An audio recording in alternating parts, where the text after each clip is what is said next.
go. We'll start this episode. And by the way, I had to change my background real quick if you're watching on YouTube because Derek was wearing the same thing I was, and we couldn't be seen in public wearing the same dress. Essentially, is what that would be like. Nope. That'd be I have a background of a thing I don't even care for. Yeah. Well, you want so to I be don't different, and I blend in. The bottom line is all of us are trying to compensate for Dan's awesome setup he's got for podcasting. None of us have that. Otherwise, it's just a kitchen for me. Yeah. Get on my level, bro. We should just have the video just be of Dan and then us just little talking heads. No, you don't want just or my his dumb pundits. face. You Or don't, the pundits. you don't want my dumb face. You want Derek's dumb face, right, Derek? There you go. All right. Well, welcome to episode 73 of work at an the audio Current Gen podcast. And yeah, Derek just made a little kissy face at Dan for those of you who need the description. There you go. We are right in the middle of summertime, and I think for the most part, the major gaming release drought is kind of here. Like it's not like I shouldn't call it a drought, but it certainly has slowed a little bit. But this gives a game like Death's Door, which we'll talk about later in the show, a chance to shine. And I love when that kind of stuff happens. I feel like it happened in 2019 with The Plague's Tale. That's where that game got to shine for me because there was a little bit of a lull there, and I got to enjoy that game where I probably would have skipped it if there had been some other big AAA games. And so it's not all bad when this kind of stuff happens, and it is allowing me to play through the entire Mass Effect trilogy. I'm still rolling through 2 and loving it. So I am curious, are you guys dipping back into the backlog at all when it comes to gaming? Are you going back to old games, or are you trying to find new stuff? What are you doing? Well, I mean, technically backlog of a TV show that I had completely forgotten about. And then I was like, oh yeah, I saw the first season of that, and it has since then concluded. So I was like, I need to catch up on that. And you're the one that put that show in there. Okay, cool. Yeah, let's hear about it. Mr. Robot is insane, dude. It is a completely bonkers show. It's definitely one of those shows that I feel like if you're one of those super critical people, you're gonna be like, oh, the show is trying to be so edgy and like it's being so self-indulgent. But like if you just kind of watch it and just enjoy it for what it is, it's a super fun show. It's crazy. There, characters that it's one of those shows where there are characters that you're like, I really like that character, and like 2 episodes later they're dead. Oh, it's Rami Malek. Got it. Yep. Yeah. It has almost sort of similar vibes to like Breaking Bad in the sense that just like each season it just escalates and escalates and escalates, and then there's just the moment where like things just explode, and like whether it's a character death or just something insane happens. But essentially Rami Malek, his character Elliot is basically a genius hacker. And there's this corporation called E Corp, but every time like they talk about it, everyone says Evil Corp, and it pretty much has his hands in like everything. So it's essentially like the little guy trying to defeat the big guy. Google. Yeah. Yeah, sure. All of those guys, Amazon, Bezos trying to get to the moon, whatever he's doing. Bezos. Microsoft buying everything. I got it. Or I'm sorry, Dr. Evil trying to fly to Mars, right? I don't know if you guys have seen the Bezos Doctor. I did see that. Yeah. But yeah, no, it's just I think it's an excellent show. I think there's a little bit of a lull in the beginning of season 2 where things kind of are slow. But once you get over that hurdle, it's just like it's insane. It's just boom boom. Especially season 3. Season 3 is just a freaking roller coaster of just like there's no stopping. You're just going max speed up and down, going through the corkscrews. Like it does not stop after season 2 wraps up, which is the weakest season, but I still really liked it. But when season 2 wraps up and season 3 onward is just absolutely insane. How many seasons and did you 5? This 4 seasons. I thought it was 5. It's 4. Okay, I think they split 4 into 2 parts. Well, so each episode is like somewhere between 45 to 55 minutes. Like, so they're long episodes. It gets longer after that. There's some of them are like movies. Yeah. Well, I know the last 2 episodes apparently were like aired on the same night, so it was almost like watching a movie. But does it have like an ending, or is it like to be continued? Good question. So I haven't finished it yet, so Jeff could answer that more specifically. But it does, but it's not. I don't know, man. Leave it open. No. Is it one of those where they like conclude it, but then it's still technically open? Like Dexter. You could argue it's open-ended, but I mean, I feel like there's a sense of finality to it in terms of the overarching internal No, struggle Jeff, with I the main can't character. argue because I didn't watch it and I'm not going to watch I it. said it's not you, Do literally not you. tell me that I can argue this. People I mean, could argue you that listeners have right seen now, the show. I didn't tell you this, freaking but well. Derek's back. I don't know if Derek is yeah, here. if you're hearing a I wise just like the ass, fact that I started arguing with Jeff, and my argument was that I can't argue, but I'm arguing that argument. it's very meta. You Derek, guys very have meta. no idea how woke I am. Like, this is the part that y'all miss when I'm not here in the show. Like, You guys don't know this, but Derek actually went to on a single safe retreat all by himself. He was out in the wilderness just meditating for 2 straight weeks. yeah. He came back enlightened. He had a man bun, which he has since cut. Oh, I don't know God. how he grew the man bun so quick, but I can't imagine Derek with the man bun. That sounds gross. he was going barefoot That all is the not time. alpha. If there's one thing I hate, it's guys that have long hair. Do any of you? No? Okay. I get angry. Yeah, I'm It's hiding a Jeff man bun back here. Girls are Come on. Especially when girls are like, he's so dreamy. I'm like, it's a girl. It's a girl, so you're attracted to girls. You're a lesbian. You don't- Like when the guy has nicer hair than the woman, it's like that's something's up. Something's up there. Yeah. You know? I just don't But, like hair. It's even like, okay, my facial hair is not long. Like, well, I mean, well, we all know the guy who can't grow hair, the little boy on the show. But the other two have longer facial hair than me, and this bothers me. Like, I'll get compliments on it, like, you should keep your facial hair. I'm like, no, this bothers me. I just hate hair. But. Yeah. Yeah, Well, Derek gets his your entire original body question. waxed every week. So To your original question, no, I have not been gaming a lot, but when I have been gaming, I've been. What did I finish? I finished something. the Outriders. Outriders. Godfall? Yeah, I finished Outriders. Godfall. I enjoyed that. I don't think I talked about it on the show. I really enjoyed it. It's a really good game. I know I've talked about the game on the show, but I wanted to finish it. I don't know. I feel like the people that like it are the ones that stuck with it and they got what it is. I'm not saying if you don't like it, you don't understand the game. I'm saying that if you've only played like a couple of hours, but you thought the gameplay was cool, but you didn't get hooked, more than likely, not saying this is it, you didn't get hooked because you were getting booted a lot, or you're too early on that you haven't really unlocked the full potential of the gameplay.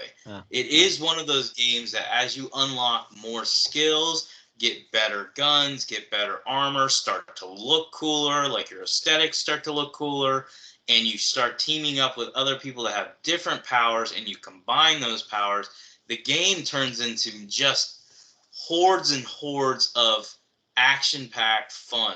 And that's what becomes addicting because it doesn't like passively give you loot every once in a while. You're constantly getting loot. And the reason that's good, because you could be like, well, I'm getting 50 average things I'm never going to use, and I got one good thing. Okay, so use that one good thing. Now take those 50, and you can either dismantle them, which is good to do in some cases, because it can actually upgrade your older good loot to make it more powerful and keep it current. Or you can sell it, and then when you sell it and you get enough currency, they always have stuff like special sales. Like every single merchant has a special sell, and it's always higher end stuff, like not legendary, but like epic stuff. So while you might be getting rares, they're selling epic. So you just collect a ton of rares, sell them, and then you buy an epic that's, at your level or higher. So they kind of got me hooked on that whole looter shooter, but the action of it, like as somebody who loves Borderlands and Gears of War, they do a heck of a job of combining those two. It's not open world like Borderlands. It's more linear, but it's a little bit more open than I would say Gears. But they combine that loot within the really cool.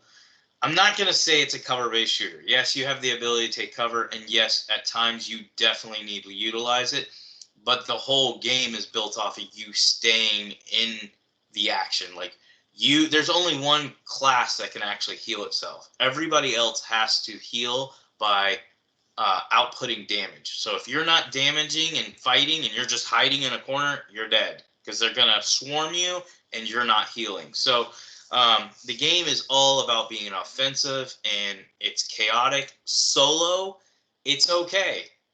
Randoms and friends, that's when it goes and steps up into an 8.5 for me, because it's just that good of an experience. So I did finish that game. I did play some of the end game. It's cool. It's a lot like the single player, but it's just straightforward. Like, it's just go from this area to this area, and they put a timer on it. And the faster you finish the objective, the better loot you get. So I remember reading about their plans for this game, because it's not a game as a service, like live game thing, but they are planning, with its success, because it has been at least relatively successful. Well, putting on Game Pass was super intelligent, because I really don't think it would have done as well. They said they're thinking of what was the game they quoted they were quoted as using Diablo, their way of doing expansions, as their inspiration. So they want to create a large element of new content, new area, new weapons, new bosses, new story, and then release it as a large expansion as opposed to small content drops. As far as story and lore, it's actually interesting. And I've said this before. The voice acting is horrible. Yeah, it's the dialogue and some of the voice acting and the presentation. Like, when you're watching the cutscenes, you're like, this is B-level movie stuff. Like, you're like, this is dumb. Which is crazy to me, because I'm playing a 10-year-old game right now. No, 11-year-old game, and the voice acting and cutscenes are so good still. It's like the Mass Effect 2. Yeah, it's done better than this game that came out this year. That game is that old? 11 years old. Yeah, it does not feel like that old when I played. Yeah. So is the ending satisfying though? Like, I know the story isn't your main focus with that game, but I don't even know. Fair enough. I fought a villain that I was like, yeah. So it was just some guy. I don't know why I'm mad. Okay, so it wasn't like a villain that been throughout the game, or the meme where no, I was actually. I don't even know who you are. I don't know who you are. Yeah. Why are you mad at me? Why are you trying to kill me? But I did. Towards the end, I stopped paying attention to the story, but like the first 3/4 of it, I knew what was going on. And so overall, I thought it was interesting enough to warrant a full playthrough. But it was more just about beating it. I then did jump back into Mass Effect 2. I've lost the drive to play Scarlet Nexus. It's not because it's a bad game. It's still fun. I'm halfway through the first campaign playthrough. I will just come back. Long. It is. It's too long. long. A little long. And the gameplay is still fun. Yeah. But it got a little obnoxious too. So I was like, okay, now you're losing me, and that's probably going back to what Dan said. It's like, too long. Like, to the point. Yeah. Like it was like 30 to 40 hours for my one playthrough of one half of the game. So then that's like another 30, 40 hours for the other. It's like, no, this whole game should have been 30 to 40 hours. Like, which, like, okay, if you're trying to create a JRPG, that makes sense. And this is more like they're trying to create semi-action JRPG, which I love the action. Like, everybody knows my favorite Final Fantasy is Final Fantasy 15. Final Fantasy fans think that's stupid, but I like it because I like the gameplay. I like the open world. And that's, to me, what is somebody who appreciates linear games more now. I still think Scarlet Nexus would have been better if it was more open and had different areas. Whereas they just keep rebooting you into the same areas, and it's very bland areas. But anyways, my goal is to, at some point, to finish Mass Effect 2. But because I am trying to stop dating, which I think I say that like every other month. I'll give you a quick update, because I was talking to Tim in private, and I was like, I broke up with a girl. It ended. What a heartbreaker. It was. No. It was. I cried for multiple. Sorry, I wasn't talking to you. No. No. He just breaks down right here, right now. Like. And I was like, it was like one of those endings where you're like, for 2 months we wasted our time because both of us were actually literally lying to each other. Like, I like you, I like you. And I'm secretly telling my friends, I'm not really into her. I'm not physically attracted to her. I'm going to just play it out and see how it goes. And she's secretly telling people that I'm now talking to that are like, yeah, after the first date, she wasn't interested in you. And then she was interested in you. And then she wasn't. I was like, oh my God, dating's so much fun. So I actually decided, I was like, okay, I'm out of this relationship. I'm happy I'm out of it. I didn't even go through a mourning process. I was just like, good, you're gone. But I was like, I really need to stop dating. And then I literally get hit on yesterday. And it's like this girl I work with, she's older, so this could be a bonus. But she's like 5 foot. She's Brazilian. No, She's sexy. Say no more. Seriously, say no more. So I'm begging you. Please talk more. My whole not dating's not gonna happen. But What Derek didn't tell you about a little older, he actually works and lives in a retirement village, and these ladies they're at the end of the road, is what he's trying to say. So when they break up with him, they died because he's like that dude, Jack Kevork, the guy who was like Dr. Death, but he was like killing people, Yes. Mercy killing them. Yes. But he's Mercy doing them. It's a little different. Did you do anything with her colostomy bag that was sexual? Yes, everything. Yeah, I'm not dating. So that your mind went there is so disturbing that you even thought to ask. Immediate question. I know.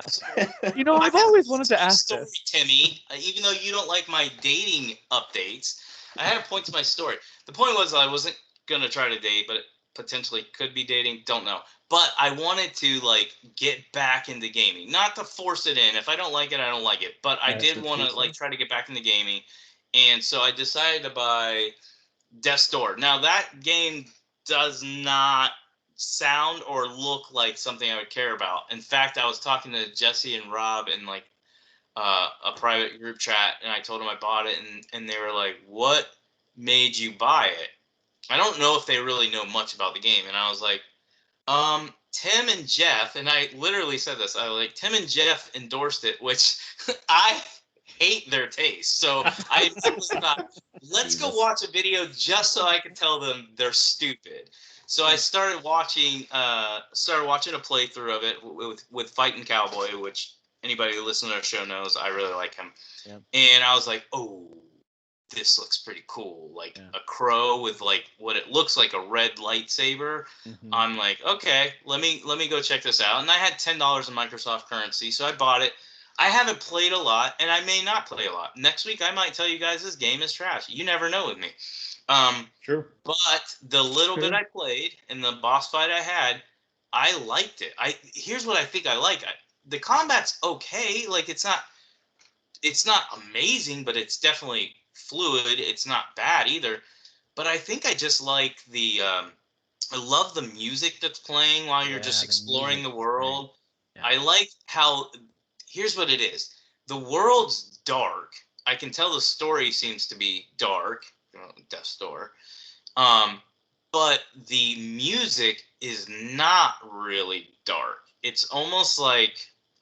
Is there anything you could compare, like other games? Like I'm curious. Dude, what the music's the music has a bit of a Zelda vibe to it. Okay. Yeah, it's like very orchestra. It's not, again, it probably has some dark parts in it, maybe as you keep playing it. It starts out a little sadder, doesn't it? Like it's a little piano heavy at the beginning, but then it really starts to build up. Like as color comes into the world, as you start to get to these areas that are more colorful, the music picks up with it. It's great, man. There's some moments where the music is like playing an adventure game more than you're playing Dark Souls or something dark. Is what I'm trying to say. I agree with you. So I'm really enjoying that game, which I didn't expect to enjoy. But again, I bought it with the agenda or the purpose to, like, just try to get back into gaming and see if I enjoy the game. I don't think it's all just me not enjoying games. I also think this year, I'm going to just say it just sucks. There's not a lot of great games that came out.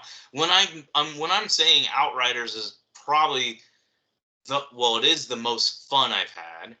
Scarlet Nexus would probably be second most. Where's as far as Village? Game. Well, that's. Can you let me talk, old man? I'm just surprised that it's not number one. That's why I'm saying this. Resident Evil Village might be number one, like in my overall. yes. Yeah. But as far as gameplay, Resident Evil is probably 3. But yeah, my point is that there hasn't been a lot of like heavy hitters that I'm like, I gotta play this. Like when you're most excited for an expansion for Ghost of Tsushima, you got issues. This year it's not that great. I agree with you. I agree with you. Yep, Now me I'm too. curious. I want to talk Unfortunately, more I about. agree. Do you want more details on my dating life? I just want do. to I do want that. Explicit Yes, please tell us more. I do want to NC-17 talk more about details. Death's Door, but you actually brought up an Maybe. interesting. You brought up an interesting topic. I'm curious about it, whether it's for you or for others too. Is that when you go through those phases of like, I don't really want a game. Maybe Yeah. I'm tired. That's I've me got right now. Yeah. Work. Yeah. I've got family stuff. I just don't want to. Then what becomes your outlet? I'll start with you, Derek, since you brought it up. What's your outlet outside of, I know you're very busy. You've got a very busy schedule. But then what do you do? Let's just say gaming's not doing it for you. It's cool that maybe a few games are starting to bring you back in now. But when it's not doing it for you, then what is your thing? I mean, I can answer that, but then it like makes me look bad as a person because I'm very racist, mean, bigot. Is there anything else you guys could describe me Are as? those your hobbies? Yeah, that is my hobbies and who I am on the show. But so I work about 14, 15 hours a day, every day, Monday through Friday. So I'm absolutely wiped Monday through Friday. So I don't do anything. I go home and go to bed. And then the weekends, I try to stay busy, usually either dating or just hang out with people. But as far as what I do, if I do get a little bit of downtime, this is the part where I look bad. I watch sermons like nonstop. All right.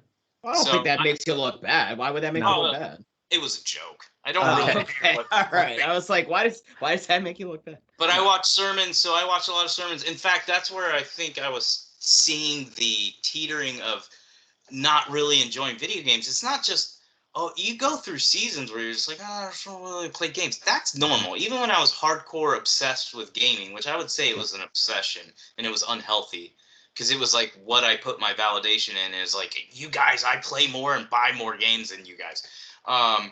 But now, like, for me, I don't even find a lot of joy watching videos. Like I used to get hyped over like this game's coming out, and a lot of my hype would be from even when I'm not in the mood to game, I would watch gameplay videos or previews or reviews or whatever. I was always watching games media.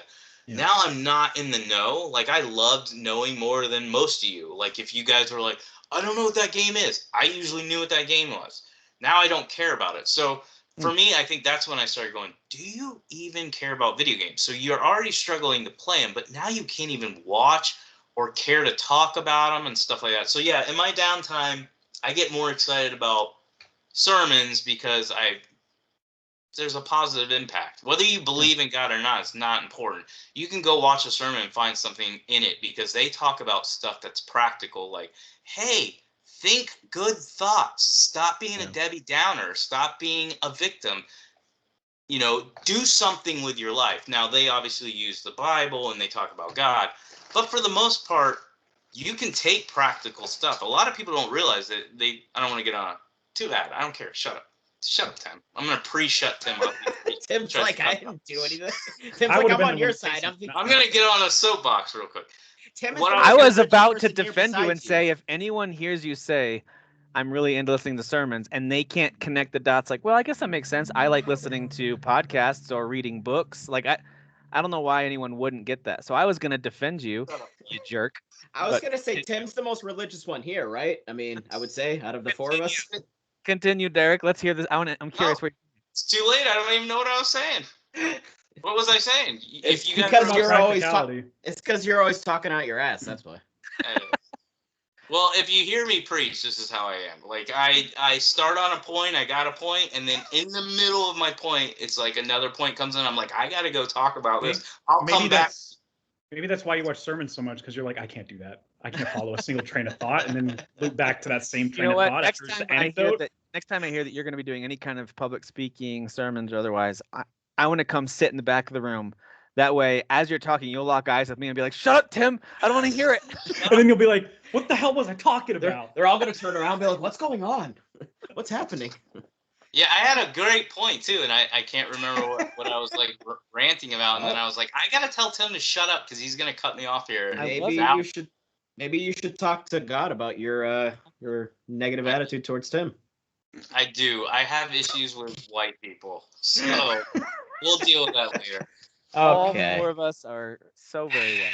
White Yes. potheads. I can't The stand whitest white podcast you know. I'm the most different one out of all of you, but I'm still white. Yeah, Like it's true. White passing, I guess. And you can't grow facial hair, which is annoying. Well, I do want to talk a little more can I about borrow yours? Death's Door as well. And Jeff, I know you played Death's Door a little bit. What were your initial impressions? Because I've been playing it for quite a bit. I've got a lot of thoughts, but I'm curious what you thought. I haven't really, because I'm in that gaming rut that we were just alluding to. So You're getting back into music, just like Derek's getting back into that's why. a lot yeah, of because of music, self-improvement sermons, growing in his faith, which I think is Right. awesome. Of course, I share that same faith with Derek, so I love that. I've been seeing a lot from you on getting back into creating art through music, and I Yeah. gotta say, I admire that. Also, I think that's great. Actually, Jeff, thanks. plug your stuff because I forgot to mention that like a couple episodes ago because I know you were like, oh, my new single is dropping. So Yeah, I really. go ahead, talk. The biggest problem with me as a musician and writer and recording artist is I hate talking about my stuff. Even when I'm at shows where you're supposed to, I'm like, go to my website, whatever, who cares? But whatever, I'll talk about it because you asked. My new song's called Bachelorette. It's on wherever you stream music, literally anywhere. It's even on TikTok. Catchy, man. It's catchy. Oh, thanks, dude. It's that was very the goal. funky. That was the It's goal. funky as you described. And yeah, just go on my website, jmwsongs.com. It's a very crude website. It's poorly designed because it's designed by me and not a web designer. So it literally just has. So that's music what I types do. on. Let me design your website, and then Okay. I will have you I do will the give you a music. password. Yeah. And Can it you doesn't even have to be- design? Can you design my website? Shut up, Tim. shutuptim.com. Dude, STFU.com. that domain is so expensive. You couldn't. So that's what I'm doing. If I'm not promoting that on social media, I'm playing gigs, and if I'm not doing that, I'm writing songs because I really don't want to be in a rut in terms of writing new stuff. And if I'm not doing that in my free time, work has been so much for me lately. Like even if I have a gig or an open mic on a certain night, I'll go to the open mic, come back and work. Yeah. And before the open mic, I'm working. So I'm working a lot. But when I'm working at home and I don't have to talk to anybody in a meeting or whatever, I'm mostly watching movies or TV shows. So that's been most of my life. But I at least got a little bit into Death's Door because it's right up my alley for sure. Yeah. And initially I was kind of worried about playing it because I don't really do. I don't know. I heard somebody describe it with roguelike as an adjective, and No. I'm like, no, I don't really. It's not that Yeah. at all. I don't really respond to those. That's why I never even I knew what Death's Door was as far as like I saw people talking about it, but as soon as I saw like my background, that cover picture, like Yeah. I guess that's their title picture or whatever, I was like, art style, no, and this is probably Right. a roguelike like indie game, no. Yeah. And then when I watched it and I was like, oh, he died. Oh, he's not starting. Oh, you can actually beat this game? Yeah, Okay, yeah. I'll do that. Yeah, it's Yeah, the much combat more reminds me Zelda of, and much less Souls or Yeah. Rogue Legacy. It's not those Yeah, games. so you're supposed to die in some, like, I mean, I was at the first giant door thing. I don't know if there's more than one. There are. Yeah. Okay, but I was at the first one and I died like immediately because I had as soon as I went up to him to melee I him, was I trying to died. shoot my arrow and I was like hitting the wrong button. He killed me, like one of the first bosses. Or Yeah, whatever. and I was like, okay, you're supposed to die in this game, but it is still forgiving because when you do die, you're not really losing anything. So real quick, because Derek, I know you're musical too. I don't know if you've put any music out though. Have you ever put music out outside of like, hey friends on Facebook? Like, do you have it on? Is there a way I for had me to a listen? MySpace page. I think you made fun of me one time. MySpace. No, I didn't. I like this. You've only shared one song with me, I think, and I liked it. Yeah, I've only seen the one. Well, I guess two you Might have been shared to you. on I Facebook. liked your songs. Yeah. Oh, Derek's my got a stuff's nice voice, he good. plays Like guitar. I'm not even gonna be fake, like bashful. Like, oh, I hope people like. No, my stuff's Where is good. it? Where Yeah, can we that's find that's me, dude. And I have a problem with being like, even though I like the song and I acknowledge that I put hard work into a song, Yeah. I still have a problem with being like, it's good, guys, go listen to it. I just because can't. like I feel like when you are like it seems like the people that are super talented are just always going to be the most critical of their work because they like it's not good enough, right? It's like no, I could have done maybe just this doesn't differently or this measure better. up in my mind. It Well, doesn't you measure up to always what I listen to. you always hear something else. So, like for instance, I write. Okay, so I'm a metal guy, so you would think my music would be heavier, and there is one song that I wrote that if I had a full band, clearly you can hear like the influences of the riffs that it would be heavier. But all my stuff is goo goo dollish, like, and it's like lighthearted lyrically. It's not like my, I guess you could say my persona here, but this isn't, I don't think this is even a fake version of me. Like, this is my sense of humor. This is how I am in the work office, all that stuff. But when I write like, I think there's some deep, like there's some darkness to it, but for the most part, it always has an answer. Of course, it's most of the time it's Jesus or God, but like my stuff is very, very goo goo dollish. Like the one song that I wrote for my mom that I played at her funeral, and I got to write it before she passed away, and she got to listen to it too, which is great because my mom's me, so she's like listening to it, and she's like, I liked it. The guitar's too loud. And I'm like, Mom, that song was written. Too loud. Mom, that song was God talking to you. Like he had a special message for Well, did you. he have to yell? Yeah, From he's all the way up son, there yelling. And the only feedback you can give me is like you moving your fingers on the guitar. I can hear like that, and I didn't like it. Yeah. So I love it. But I love anyway, it. so I've shared my stuff like back when you can look me up, like put Derek Teagan, my MySpace page will still show up. You'll see a cheesy like Backstreet Boys picture of me sitting back with a guitar. You can Google it right now. And I don't think you can listen to the song that's on there. But I have about 5 or 6 songs that I've shared with people. I think 10, 15 years ago, I would be a little bit more shy because I would want the people to come back to me and say, that was great. Now, like, when I share my music, I do not care if you compliment me. When I preach my sermons, I don't care if you compliment me. And I mean this, like, I actually don't want you to compliment me because I just want to just put it out there, and the opinions of others don't empower me, whether it's positive or negative. I can see the image in Google search. Look at that sweet young face. But then when I actually try to go to the MySpace page, nothing's loading up. Yeah, I try to, because I don't have that song anymore, the one that's on there. I know it. I remember how I wrote it and stuff, but I can't listen to it. I'm like, I'm a little bummed. I mean, it wasn't amazing, but yeah, I've shared some of my stuff, and I do like it. I'll even go back and listen to my stuff. Sorry, my camera keeps. All right, it sounds great when you adjust it, so keep doing it. Yeah, please. Can you do that at least 6 more times before we shut up? Please go to my website, guys, where you can listen to my new song, Shut Up Tim, and it's at the website shutuptim.com. Shut Up Tim's a good name, actually. That is a great name. Like a punk band name or something. No, I like that it's the full thing. Shut Up Tim. Like STFU is just generic for whoever. This is very specific. Shut up, Tim. This is very specific for me. I just see Timmy in his wheelchair. I did music for a long time myself, and actually seeing Jeff get back into it.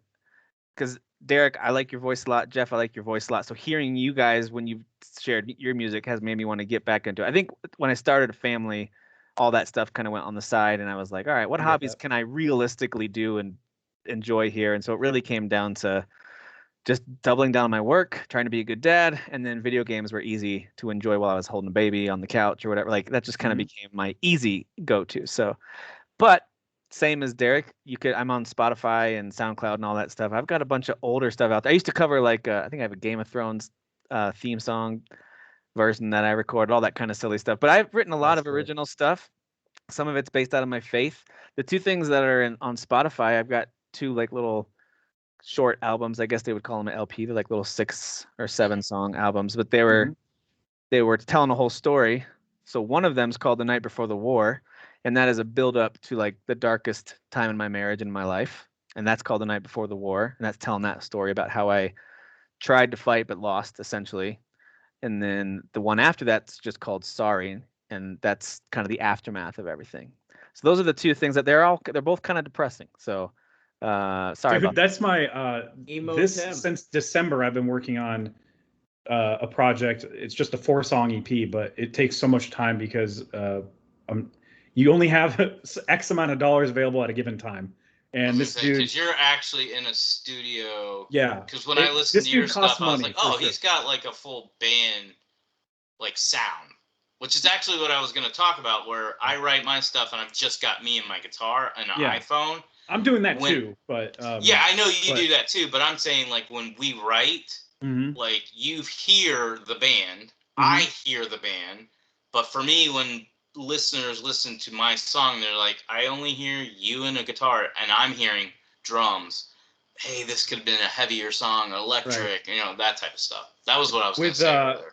With Tim talking about like telling stories and stuff, the 4-song EP that I've been working on is all stuff that I wrote either like right before or right when the pandemic started. So they're not happy songs. They're all just I being made them thankful sound for your happy, health and but that they're not. everyone around you is healthy. It's just very thankful songs about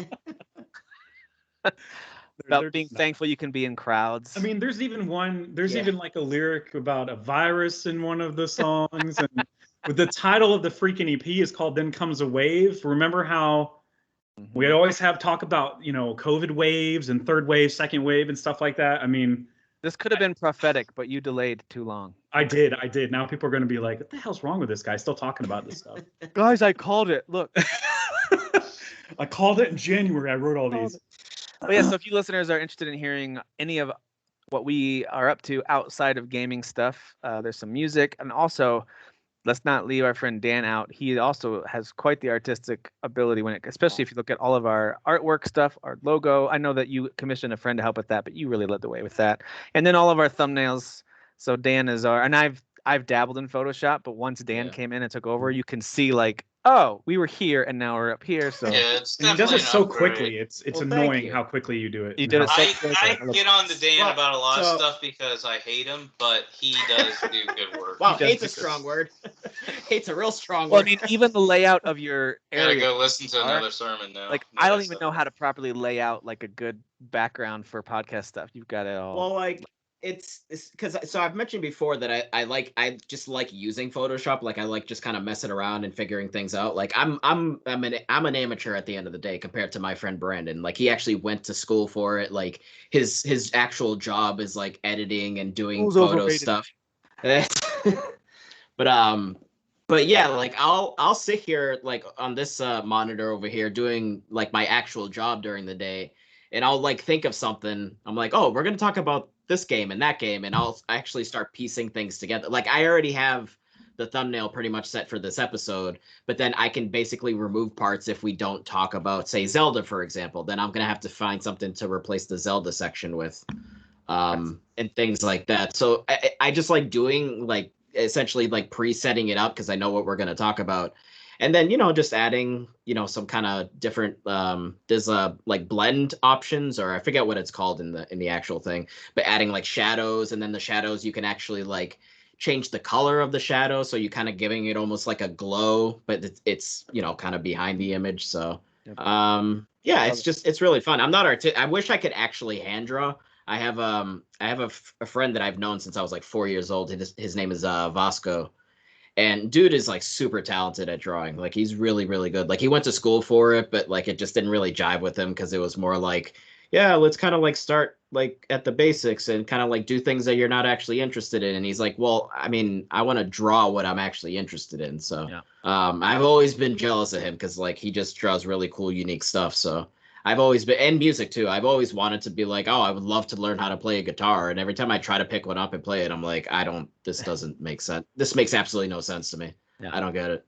But I do go through periods of time where I won't pick up the guitar for a few weeks. And when I do go to play it, I'm like, yep, calluses are gone. Hands hurt a lot. Well, it's more like, so first of all, what is it? The frets between each line on the neck of it. Like, I didn't know for like ever that like you're actually holding down in between those different sections. I had literally that was me when I first started. Yeah, I didn't know. I thought it was like on the line, kind of like right when I thought driving was like you're supposed to drive on the line. Your tire Not in has the to be lane, on the line.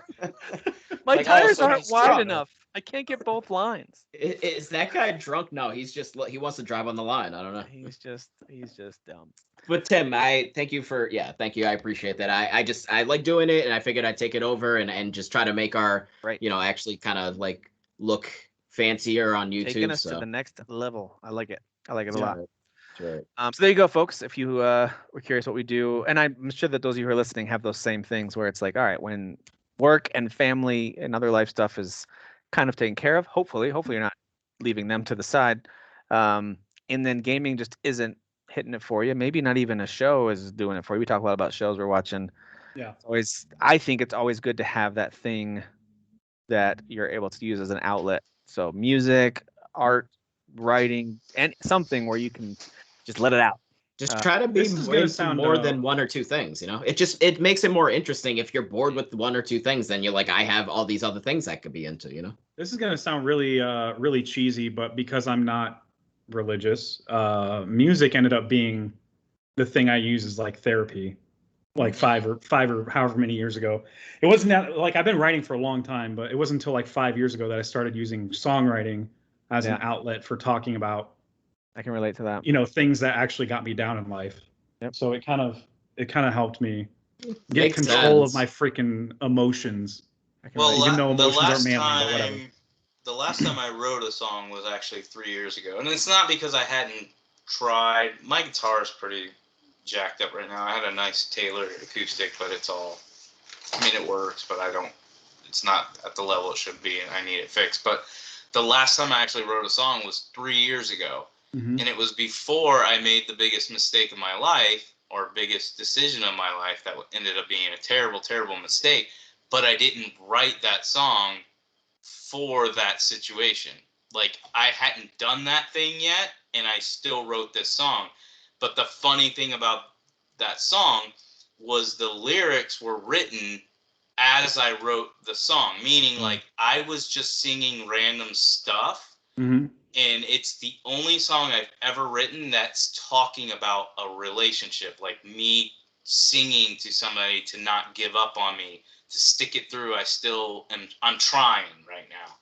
And as I went through what I went through, that song's meaning, like the lyrics stayed the same. I didn't change the song because I didn't change the lyrics. I was just like, I just wrote it, recorded it once, and I was like, this is my favorite song. I'm never touching this song again. It is, to this day, my favorite song I've written. And I still go back and listen to it. But the meaning of the song changed as I went through the storm that ended up being a year and a half, like, where it was really bad. That's wild. I thought you wrote it during all that. Yeah, no, I wrote it before, and then the meaning changed as I went through, and I'm like, oh my God. So, yeah, music means a lot to me, and I still like to write because I'm constantly listening to music. Like, I say I listen to sermons a lot, and I do, but I listen to music more. I go for walks all day, every day, just listening to music. So that's another outlet that I enjoy. Yeah, I'm with you there. I listen to a lot of music as well. Also, folks, it sounds like Jeff and Derek can both predict the future with their songwriting. So if you need I wrote to place any bets, ask them song, which sports teams they've written songs about recently. Sports Almanac. The song that's called "Then Comes a Wave" I wrote in January when the virus was just in Wuhan. So, like, at least according to. Do you have a song called Wuhan, Jeff? I even say, "Keep that shit in Wuhan." That's the bridge. That's the bridge. That's the bridge. I actually wrote a song depression. 2 weeks ago saying, "Do not watch G.I. Joe, Snake Eyes Origin. It's trash." That is actually my favorite song that I've written. Trash is harsh. I'm gonna be honest. I feel like trash is harsh. So trash. Well, before we talk about, because I do want to hear about G.I. Joe. I know that some of you listening have watched it. I want to hear what Jeff has to say first, and then I'll respond. Jeff and Derek, I think, you'll crap all over what I say. But I do want to talk more about Death's Door. So Derek gave some of his thoughts on it. I know, Jeff, you played it at least a little bit and know that it'd be something you like. So I actually did think it was a Souls-like. So they made the game Titan Souls, the same devs, and so I remember playing Titan Souls. I actually reviewed it. Some small website hired me as a freelancer to play it and review it. That was a while back, and I liked it. It was very difficult, and it definitely had that Souls like vibe to it. A little bit of Shadows of the Colossus because you're only fighting bosses, and they're incredibly difficult.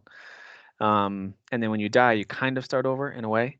So I just assumed this would be another very difficult game with just a new setting. This is nothing like that game at all. This is the only thing that's similar is that it's kind of an isometric action game, sort of. But Dan Phillips, to give him credit, he actually commented on someone else's post about like, "Hey, this game's actually maybe it was his own post. I've heard this game is a lot like Zelda," and I was like, "I don't know if it's a lot like Zelda," and I had just started it. And then now that I've played, I think I'm about 6 hours in, it tells me I'm like 63% done or something like that. So I think it's about a 10-hour game. I was gonna say that makes sense. Everybody says it's about 10 hours. Yeah. I can tell you it's completely like Zelda. It's like having a Zelda game that's got a bit of a lengthy opening before you get to any sort of dungeon, but then there's 3 very clearly Zelda-inspired dungeons, even down to the point of you have to solve some puzzles to get a key to go back to a door you passed earlier that had a big giant, key on it, lock on it. So, but yeah, so those of you listening who don't know what this is an isometric action adventure game. It's got some combat similarity, at least at first, to some stuff that I've played like Hades. It kind of felt fast, dodge, but it's not quite as frantic and fast paced as that. Even at least at the start, it does get a little crazy later, but it's nowhere near the chaos that games like Hades become. I like the story, the setting. You're working at this place called the Reaping Commission, and so it's this big giant place you work called the Hall of Doors, and it kind of reminds me a little bit of the Umbrella Academy agency, or maybe even from Loki, the TVA. It has a little bit of that vibe where you're part of some kind of group that has connections to the real world through all these doors. That's kind of the concept. And you are this agent that's a crow, and you're immortal unless you get assigned this giant soul to go collect. And then when you go through the door, you become mortal again. You can age and die until you collect that soul. So that's kind of the setup. And you collect smaller souls from every enemy that you kill to trade up for strength, dexterity, speed, ranged attack. Nothing that you haven't upgraded before in past games. The thing that jumped out to me though right away, Derek mentioned the art style. At first I thought, okay, this is one of those games that trying to be really artsy with the black and white and the gray. All right. And I didn't necessarily like it at first, but now I really like it because there's areas you go to that get super colorful and really vibrant, whether it's a forest or this underground cave, or I'm up on this mountain area now with these ice crystals everywhere. It really makes that Hall of Doors seem, it's a stark contrast when you go back to it, kind of your hub area. Derek already mentioned the music. The music is great. I highly recommend folks go check out the soundtrack for this game. It's really, really good. I think the combat is super precise. Like at first I thought this is fine, a little repetitive, right? Just got to jump out of, roll out of the way and then swing. It's fine. Enemies get pretty tough as you move on. They get much tougher, and you start to unlock all kinds of abilities, and some of them are Zelda-like. I won't say what all of them are because it's a little spoilery. It's kind of fun to unlock them for yourself. But you unlock a number of magic type abilities, some ranged stuff you can do, as well as some different weapons you can get outside of the sword. So I really like it a lot. This game has pulled me in, and of course there's a mystery behind the Reaping Commission and who you're working for and what's actually happening, and that's been kind of cool as you uncover some of that stuff too. So I love this game. It's fantastic. It's really, really good. And it was only $17 on Steam. I think it's 20 everywhere else. So It's on Game Pass, right? No. No? Full Yeah, price it's is not. $20. Okay. I think. But it Yeah, I is had to right pay now. for it. It's console exclusive to the Xbox systems. Right. I mean, this just screams Switch to me. Suck it, ponies. Why? Suck it, ponies. Seems like a kind of game that should be on the Switch, but who Mm. knows? Who knows if it'll? It'll probably come. Who knows if it'll? I was gonna say, I know it's nothing like Ori, but it gave me like that Dude. Ori vibe as far as like Yeah. I wanted to play it.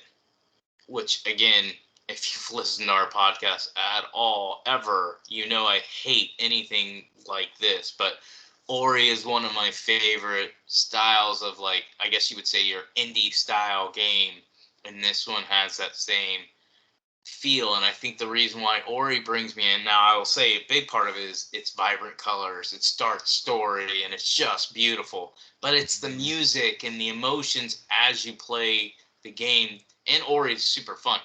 This one has that same feel. Again, I'm real early, like 30, 40 minutes in. I'm not that deep in. My opinion I'm can about change. 32, yeah. But Well, it's you got make a that good point. vibe. It's got good. I like those comparisons actually to Ori. Yeah, that's what I thought of when I first started playing. It was Ori. It For some won't reason. get you in the heart. You won't pull your heartstrings nearly as much. Like Ori makes you feel things because it's Yeah. sad and In the very beginning, it does. Yeah. it'll make Dan cry. That's all I'm trying to say. Dude, piano music and like cute little critters and death, tears. Just all the tears. Instant tears. This one actually is a much more. There's some seriousness to it, some elements of it, but it's actually quite lighthearted. Yeah, it's a little silly. It makes a lot of jokes. Like for example, there's a bunch of mini bosses, and at the beginning you face a few of them that kind of feel like bosses. I thought those were bosses, and they are essentially boss fights. You got to figure out their pattern, and you got to take them down. But then you get to real. There's 3 like big bosses that you have to fight, and I'm on the 3rd one right now. But the second one, when assuming you do it in the right, I think you can go in any order, but I'm not positive. But anyway, the second one you fight is this giant kind of frog type monster, and he has all these titles that the screen usually fills up with these huge letters of introducing you to a character or to a new area, and it'll just fill. That's the style. It's just going with these huge white letters on top of the screen. So this brings up his name. I forget his name, the Frog King or something, and then it has his title under it, and then another title comes under that, and another one, and the whole screen just fills up with all of his titles, and it just gets really silly. It's almost like listening to the Queen of Dragons from Game of Thrones introduce herself. It's like, all right, easy with the titles. So it's clearly got some tongue-in-cheek humor. There's some stuff in there that makes you chuckle a little bit. So there's also this guy that I've got in my background that he is actually the grandson of one of the villains, and she was trying to cast some kind of spell on him, I forget what it was, but messed it up and turned his head into a pot of soup. And he keeps offering you soup. He'll take the lid off and be like, "You want some soup?" Like it's all just it's a little silly, but I like it. I like that.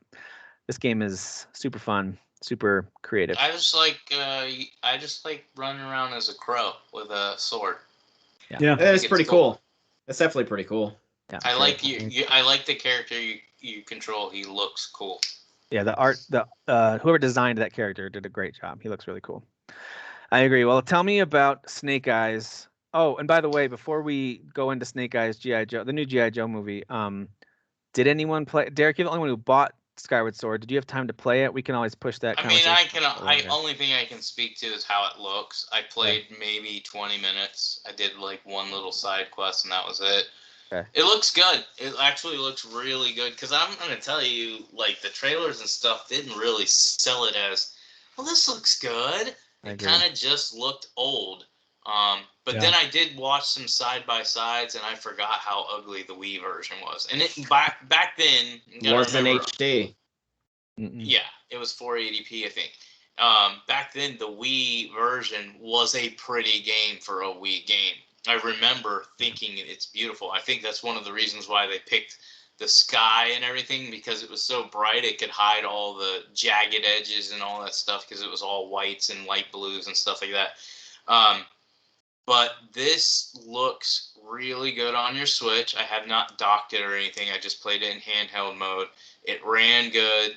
I didn't get to do any combat though, so I'm not aware of how that works. But all the videos I watched, like reviews and stuff, they addressed the control issues. Like if you are like me and do not really want to use the the Switch, what are they called? Joy-Cons. Joy-Cons, yeah. Like you would the Wii modes. You can play the game. A lot of the reviewers I watched said they started out that way, but they eventually switched to using the Joy-Cons as Wii modes because it actually works really well. But as far as like the little upgrades, like for instance, one of the things they showed me, as somebody who complains about this all the time, like I hate listening to characters talk, I hate cutscenes and stuff like that. Skyward Sword had a huge issue with, like, as you're running through an area with Link, people interrupted you every 5 seconds, and you were constantly going through dialogue boxes that you could not skip, all that stuff. I can say this game, first of all, blocks you from being interrupted. They actually put little clouds above the people that want to talk to you's heads with the 3 dots, dot, dot, dot. And then it's up to you whether you walk up to them and talk to them and they give you a quest. Otherwise, you can just run by them. So you can skip dialogue boxes. You can skip cutscenes. Although Sounds I've like been your told, perfect game. Yeah. Although I've been Skippable. told this is story-wise actually the best Zelda, and it's the pre-sequel or the first one. Like in the timeline, I believe it's the very beginning. Yeah. Yes, it's the very beginning, and it actually has the most emotional story. So if I play through it, which let's be real, I'm not going to. Not gonna happen. As much as I love Zelda and I buy all the Zelda statues and shirts and all that stuff, like I think Zelda is like my favorite thing to buy. Like when I buy gaming stuff, I'm probably not gonna play through this one. Yeah. But I thought it looked good. I am gonna try to play it a little bit more, but a lot of that has to do with my schedule. Even PC gaming, I joke around about PC Master Race. I haven't touched my PC in forever. I only lay down and play Xbox. That's why I bought Death's Door on Xbox, because I just knew I wouldn't play it on PC, not with how exhausted I am. That makes sense. Makes sense. All right. Well, if any of us, that includes Derek or anyone else, plays more of Skyward Sword, we'll talk more about that in coming episodes. The only other one I wanted to ask about before we wrap it up with some movies and then some headlines. Did anyone play Cris Tales? I have it downloaded. I had every intention of playing this game because I knew Dan would, and I wanted to like be able to at least provide I also tried it and I like it or don't like it or whatever, but I can't because Death's Door hooked me completely. And that's what I've been playing. But go ahead. Well, Chris, I mean, Death's Door, honestly, story-wise, sounds, at least out the gate, a bit more interesting, which is disappointing for a RPG, because to me, with an RPG, I think the story's got to grab you pretty early on. Oh, so you're saying the Cris Tales story is not as strong, maybe, at the gate? I mean, so I'm probably about 4 hours in. I probably would be further along if I wasn't so obsessed with trying to finish Mr. Robot, because I'm just, like, really enthralled with Mr. Robot. It's so good, dude. So good. It's very good. Honestly, legitimately, I didn't get to say this before, but I think that's one of my favorite shows ever. I mean, like, I'm gonna wait till I as far as like where I list shows in my head, like when I finish it, decide. But it's definitely up there for me with Breaking Bad. I'm not gonna say that it's like quality wise the same as Breaking Bad. I think they are 2 different shows, but I really like it. So you guys are making Derek look like the most focused person on this podcast with how rabbit traily you're both getting. Yeah, Cris Tales. Cris Tales. So Robot Tales. So Chris Bell, the main character, I think. The main character, Chris Bell, is an orphan. And just real, Jesus Christ, real quick. I mean, what are you even doing? He muted himself to be polite while he eats. I appreciate that's very, very nice. Thank you. So she's an orphan, and pretty early on, you find out that this orphan has time mage abilities. So in this game, like the emphasis is, as far as the stories go, is time mages. The village that she lives in gets attacked by goblins. There's like this time queen or some sort of evil queen that's like going around and trying to like war with different cities and so on and so forth. So Chris Bell's powers awaken with the help of is it Wilhelm? I forget how to say his name exactly. He looks really, really young, like almost like a kid. But he's actually very, very, very old. He's like just like a powerful time mage. So he's been around for a while. So he's basically joins your party. So he's trying to teach Chris Bell how to sort of utilize her time abilities, because I guess time mages can all kind of be proficient in different types of time magic. And then, I mean, there's nothing really specific that's happened yet. Basically, it's just kind of like they're going on this journey to. Chris Bell doesn't know a lot about her past. She wants to, make her powers better so she can fight this time queen. There's nothing really specific yet. There's no 4 hours in, there's nothing specific happening. There's no like really like intriguing motivation of like why are they going on this journey? Other than like there's this evil entity that's sending like these soldiers, like goblins, and then like actual like kind of so like the bosses that you'll fight, Gotcha. that are sort of like her superior minions, like the generals or whatever. But I mean the game's beautiful. It's all hand drawn. It kind of almost reminds me because it has that field of depth where you can kind of go back and forth like this way, like straight back. Kind of like Octopath Traveler, but it's not pixelated. So visually it's beautiful. There's just a little bit of jank when like you're kind of transitioning to, so there's random, the encounters are random. It's random encounters, which I mean at this day and age, like it's like that's not how I prefer an RPG to be. I know the game's trying to sort of do this whole like homage to old traditional like Super Nintendo. A lot of inspiration from Super Mario RPG as far as the combat goes. Nice. Chrono Trigger as far as like kind of doing combo attacks, like synchronized attacks. Yeah, just it's really just trying to kind of like do that homage to those older, style RPGs. Did you buy this on PS5? Yeah. Okay, so count that one against why you should own a Series S, you moron. Okay. I think I'm fine paying, I think I'm fine paying $40. I mean, no, again, just keep counting them. Okay. Just keep counting them. That's Eventually fine. you will pay for it. What do you Dan Phillips? Quiet down over there. So I mean, so far I can't say for sure like whether I'm really super into it. There's just nothing that's like story-wise that has grabbed me. The combat again is kind of doing that, grabbing sort of the unique attributes from old RPGs. I do like the whole like if you hit the X button right when they take a swing, they do like an additional swing for additional damage. Like Mario RPG, I used to love that. Exactly. Or like if you're getting attacked, if you hit X at the same time, then you take less damage. So I like that aspect, but I didn't remember that. I remember playing the demo briefly and thinking just exactly what you said. This looks really cool. Kind of, at least the demo that it was so forgettable. I can't really remember it in detail, but I remember just thinking it's kind of bland, like it's kind of generic, like as far as the combat goes. But I thought the art style was awesome. Yeah, I did. That's what looked like it was gonna grab me. But then I saw the combat and I was like, oh, those type of games aren't for me. Yeah. Well, I think where the unique aspect comes in with the combat is like, so again, Chris Bell, Time Mage.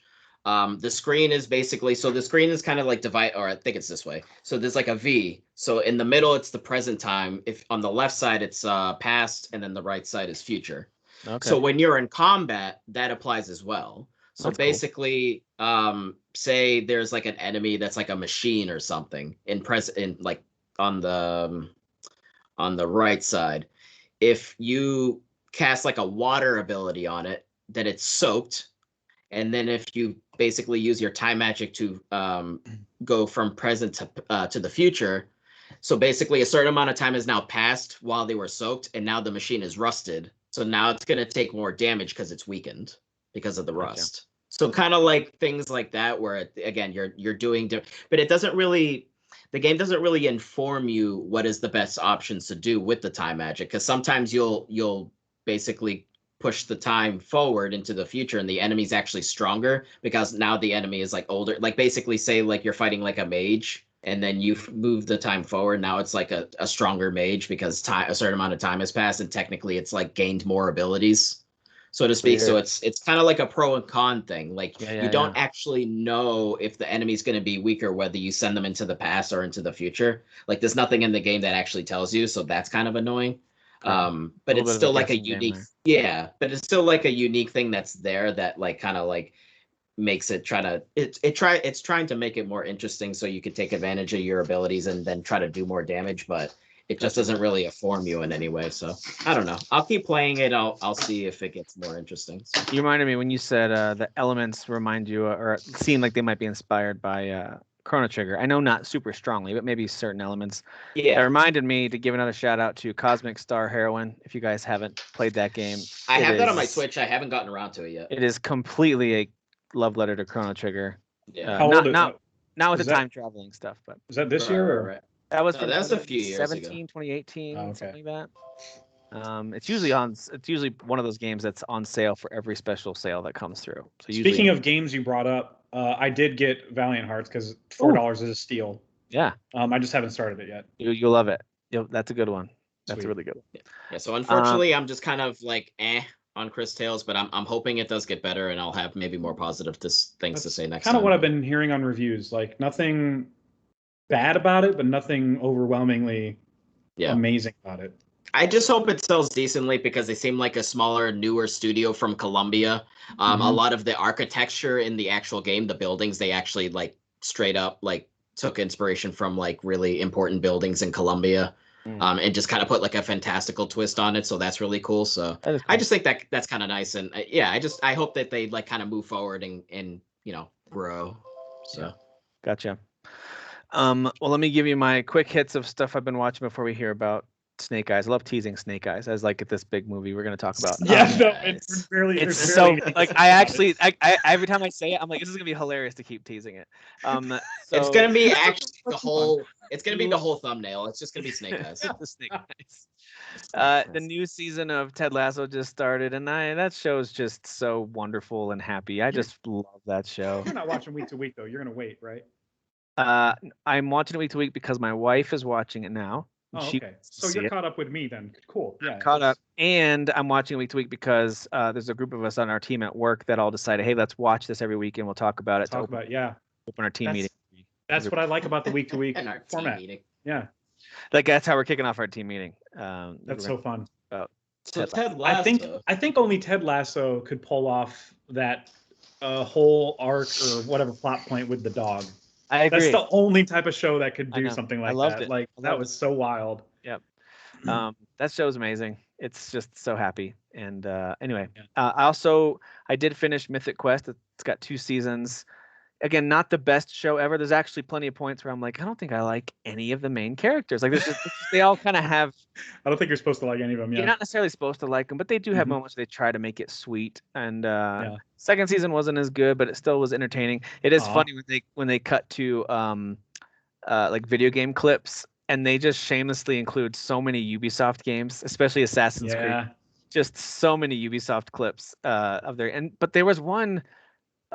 Towards the end of season 2, where Ian, the main creative director guy, is showing a sizzle reel of his new expansion called Zeus, and it includes clips from so many different games that Ubisoft that didn't even make. Like Horizon Zero Dawn's in there, and like Call of Duty. I think it's like it's meant to be funny. It's meant to be like he's just doing a generic expansion that looks cool and it has a cool name like Zeus but doesn't really do anything, and so it shows these clips from all these AAA games, and it's just like what. So I like that his is shallow, and then Poppy's is like way too freaking demanding and impossible to do. So I like that show, but really the only thing about it that I would highly recommend everyone watch is right in the middle of season 1, that episode that I'm already blanking on the title of it, but it's like this kind of background episode that's just so good. I loved there's an as much, but it was okay. Season 2 had an episode like that, but it ended up being about a character in the show who is very unlikable though. So he is, but I still thought that was a really good episode. It made his companions or whatever look more sympathetic than him. Yeah, that show is full of a lot of unlikable people, and it just depends on how much you can tolerate that, because that's what Always Sunny is full of unlikable people, but it's just hilarious.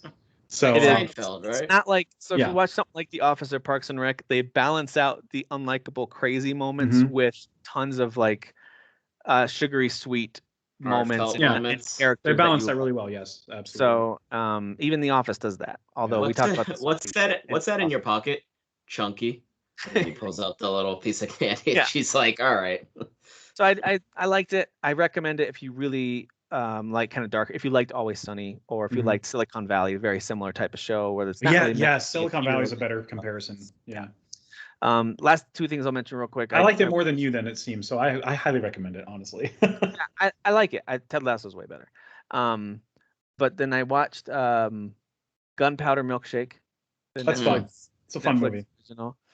I thought it was pretty good, and there was a point in the movie, and I don't know if I was just feeling super cynical or critical or what, where I was just like, this is just a poor man's Tarantino Kill Bill ripoff. Like there were points when I just kind of felt like it was a little derivative of other, Lucky Number 11.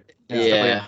But if you can let that go, which I chose, I was like, you know what? Who cares? Let's just see what they do. It's got some really cool and creative action scenes and sequences, and it's very cheesy but very creative. The best part I thought was there's a moment where this guy numbs our main hero's arms, so she can't move her arms at all. So she has this little girl tape weapons to her hands and wheel her down the hallway as she just uses her shoulders to kind of swing her dead arms and kill these guys, and it's awesome. It's such a good fight scene. It's so funny. That fight scene is so inventive. So anyway, I wish there was more of that. The rest of the action was fun, but not anything you hadn't seen before. I agree. I agree. But what that reminded me of was Shoot 'Em Up. Have you seen that movie with Clive Owen? Yeah, that's what that reminded me of. Except Shoot 'Em Up was better, a little better at doing that. There was also that one that was in first person with the guy from District 9. Hardcore Henry. Hardcore Henry. Now that one is crazy. Okay. Anyway, the other thing I watched was I just finished it tonight actually before we started recording earlier this evening was The Highwaymen with Kevin Costner and Woody Harrelson. Oh yeah, it's about the cops that caught Bonnie and Clyde. Yeah. Yeah, they were retired Texas Rangers who got kind of pulled back in, but it's actually, from what I've read, don't know if this is true, it's one of the more accurate retellings of how those two got caught, how Bonnie and Clyde got caught, killed. It doesn't glorify them as any more than just crazy serial killers, which I kind of appreciated that. A lot of movies try to make it seem like this big romantic escapade. Yeah. And they only killed when they had to. It's like, no, they were they were pretty, They were indiscriminate. Did you see the original, the Bonnie and Clyde with long time ago. I think it's a really good, well-made movie, but those two guys are not. Nothing's romantic about any of that. They're murderers. But these two guys were sweet, and Harrelson and Costner put in great performances. I love kind of the grizzled old veteran approach for some of these actors who used to be in so many action movies and all that kind of stuff. But they can still deliver, and they do. It's a good movie. I like it. You got to see the other Costner movie around. I think it was last year.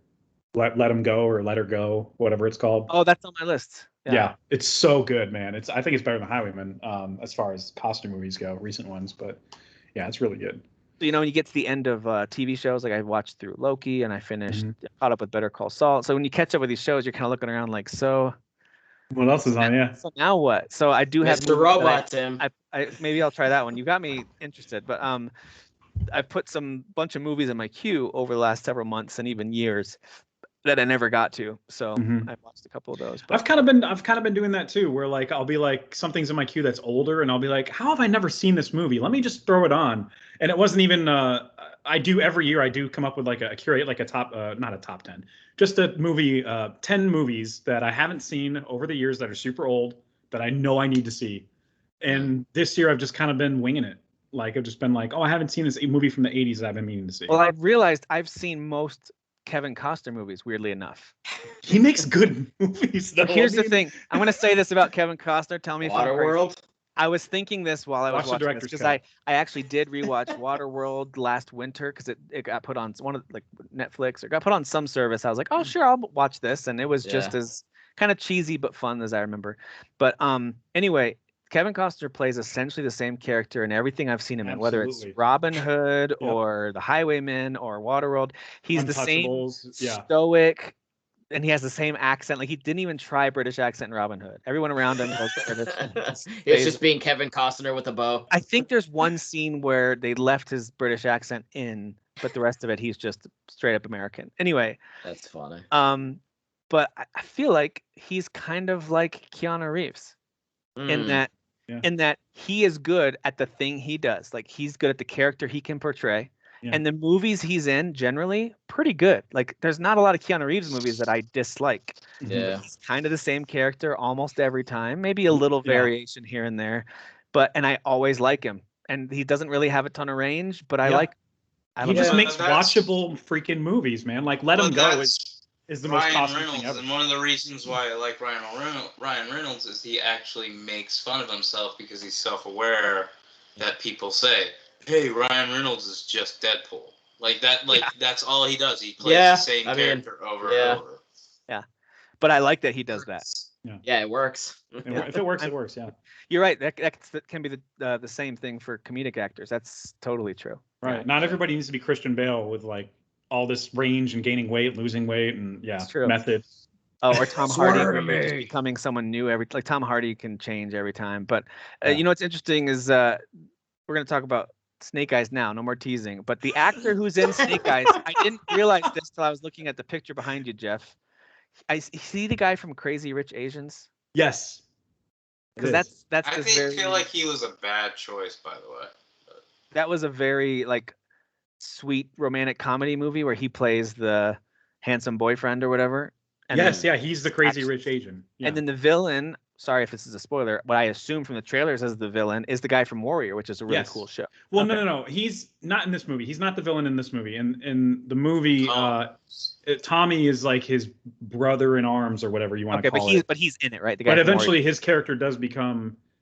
I mean, you Storm can Shadow. tell based on the freaking trailers. His character does become. He wears all white. He's supposed to If you become. know anything Storm about Shadow. G.I. Joe, Yeah. Yeah. I mean, that's the Right. whole thing. Yeah. That's G.I. Joe. I saw the trailer and I thought, oh, there's Storm Shadow. There's I Snake was Eyes. always a Storm Shadow guy, and over Snake Eyes, and you knew they were rivals. That was the whole thing. Dude, when I Right. played G.I. And this Joe, is about why they became rivals. Basically, when I was a kid playing G.I. Joes, I'm with you, Derek, because he was one of my favorite figures. Was Storm Shadow. I always thought he was so cool looking. In my little stories that I made when I was playing, I still remember this. He always turned good every time. He was always because I couldn't have him be the bad guy. He was so. Cool. Oh, and he wore white. Like, why is the evil Yeah. one wearing white, and why is the good I one always, wearing yeah, white? as a kid, I always mixed them up. I was like, okay, so Snake Eyes is a bad guy because he's I mean, in all black. that's almost Yeah. as mind blowing as Blue from Blue's Clues being a girl. I was like, what? Oh, yeah. What? Yeah. It's exactly the same. G.I. Joe and Blue's Clues do share a lot of They similarities. do. They They really. really. All right, so tell me about. Shut up, Tim. Shut up, Tim. Tell me about this movie. Go. Title of this episode is "Shut Up, Tim." I want Jeff to talk first. I honestly want to hear his opinion. Well, then I'll tell him to shut up. I just think trash is harsh. That's it. I Okay, don't go. think, I want to hear. I literally want to hear what you. because have I to don't think it's great. Like it's not like I don't even think it's like good. Like it's just decent. Okay. It's Still not think anything I decent's a haven't little seen high before. Like the story did even somehow get me invested, and I bought. I didn't, not that I bought anything that Snake Eyes was doing. Henry Golding, which I could agree that he was miscast, but it could have just been the writing too of his character. I don't know. I don't know which problem it was. But I have to say, as a GI Joe fan, I don't know the backstories like of the individuals real well. But Yeah. Snake Eyes doesn't talk, Right. so is the backstory like the accurate backstory? Is that Snake Eyes did talk at one point, and then something happens later on in the story, and then he never talks again. I was Or are they hoping like just Tommy ripped his rewriting? throat out and then left and became Storm Shadow like at the end of the movie or something, but nothing like that happened. So I'm like, does he just take a vow of silence later? Like they don't explain any of that. I always thought that like no one ever knew. Like it was a mysterious background of why he'll never speak. Or they just were too lazy to write it into the story in an intelligent way, and they just hoped that they you all could have, forgot. and they just opted not to, and opted to end it on a cliffhanger, even though there might not even be another movie. So I mean, I think this is gonna fail hard, and I doubt we'll see a second Was one. this on But funny HBO thing is, Max? no, it's not. It's a theaters I only right now. watched it with my two boys, and I was expecting them to be like, "Dad, this is terrible." And Ian left, and he's like, "I liked it. They're gonna make a second one," and I didn't say anything. I'm like, "No." No. He's like, I would totally go see it. I'm like, I was the only one in my. my theater on a Thursday night. That's a bad sign, dude. Like, I Yeah. mean, I was And literally. you gave it a standing ovation through the entire credits. I was on my When- phone When sometimes. Like, the I mean, lead actor has to stand in front of you before the movie starts and thank you for coming to see your movie, you already know you're starring in a bad movie. You already Is that- know. is that thank you, actually what don't happened? leave in the Yeah, middle. that's Is that real? Please don't leave in the middle. Jesus. thank you We put for our seeing blood, Snake sweat, and Eyes. tears, the We- best yeah. people. All right, so here's my opinion. Okay, so trash is just like before short. you mention your how much you hate it, Samara Weaving over Yeah. here, really good choice for Scarlet. She's just a little underwritten and underused in it. That's it. Got it. Just a really good I choice thought for she her. was terrible. I thought she What? was terrible. I think she's amazing though. I Just in want to general. start off by saying, yes, I am fully aware for anybody who has a strong opinion about G.I. Joe, that G.I. Joe is not an overly serious like thing. Like I enjoyed, maybe I didn't like them as much, but I remember liking the other G.I. Joe movies. So I didn't. watched them and I enjoyed them for what they were. They were cheesy, fun action. So I was not going into this expecting this to be a flawless, serious origin movie.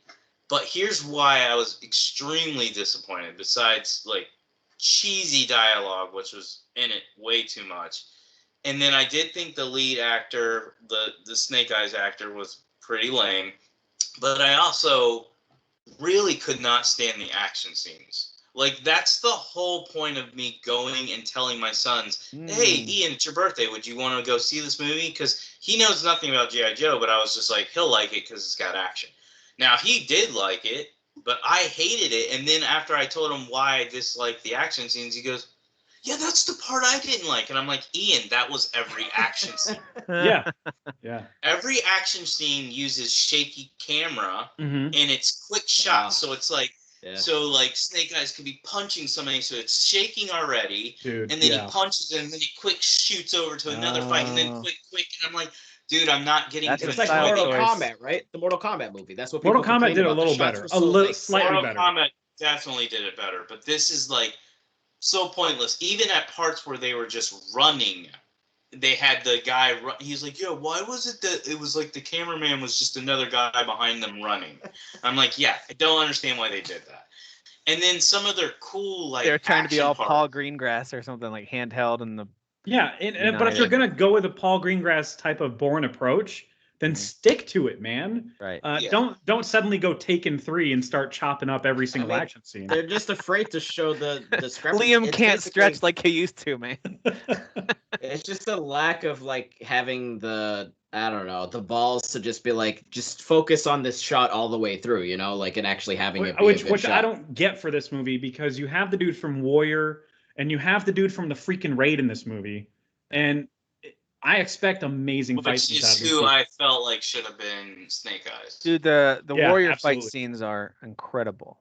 Yeah, Yeah. for sure. Oh, That So was really good. let me say one last thing that I didn't like. That like, so when you get to the part where Storm Shadow, who's not Storm Shadow yet, Tommy, is mad at Snake Eyes, like he's now mad at him, and he's like chasing him and all of that stuff. And there's this part because there's another girl character who's been against Snake Eyes the whole time, but then she also has like a crush on him. Like, you can tell it's that Yeah, there's I don't tension. like you, but I like you. So there's a part where they're like on bikes and they're riding next to each other, the girl and Storm Shadow, and she's like, "Did you see that?" Like, they say this. This is so stupid. Did you see that? Snake Eyes helped us, and I'm like. That's all it She's takes for her trying to be like, we gotta help convince him. him Yeah. to stop. I gotta have After sex with that guy. Yeah, she's like, "Did you see that? He's helping us," and he's like, "I don't really care," you know, because his whole mission is to go after. I'm like, oh my god, Like a middle schooler wrote that scene. oh my god, this is so dumb. This game or this movie just keeps like spelling everything else. They'll literally put on the screen 4 weeks later. Present day. I'm like, I already know this was set, like the scene before was in the past. I already know it's present day. Like, you don't have to write this stuff out. And that was how the dialogue was. It was like, "Hi, I'm Storm Shadow, and I'm mad at you now. Did you see what he did? He's helping us now. He's really a good guy." And I was like, oh my gosh, this is so All of that stuff too was they did that in they call it ADR. Is it called ADR when they go into a voice booth and edit their voice into certain scenes? You can tell that they recorded that in an audio booth.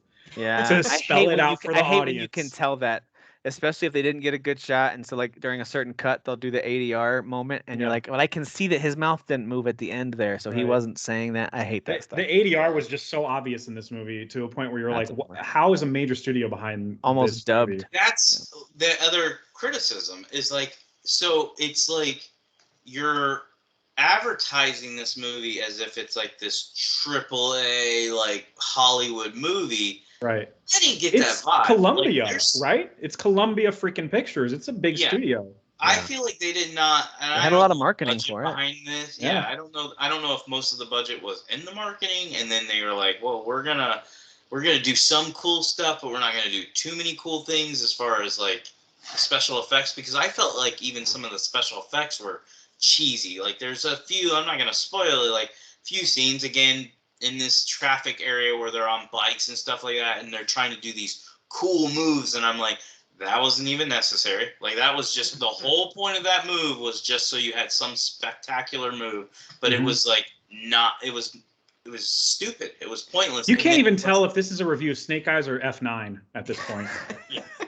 Because it's the You know, same it's- thing. I saw F9. It's the same thing of like, why did they starting even add to- that in there? Just trying I'm to be starting cool? to think that any movie that takes a single character from what should be an ensemble cast and tells their origin story and includes the word origins in it, a la X-Men Origins Wolverine, Oh my it's just god. not good. It's just not going to be good. It's just not going to be good. Yeah, the more that Derek's talking about it, I actually like agree with a lot of his points. So I'm like, maybe I didn't even like this movie. Maybe I didn't don't like know. this. I was all alone. I had no one to bounce my ideas I off. know. I mean, don't get me wrong. Like, if you choose to go see it and you go into it with like the expectations of this is cheese, you're going to get cheese.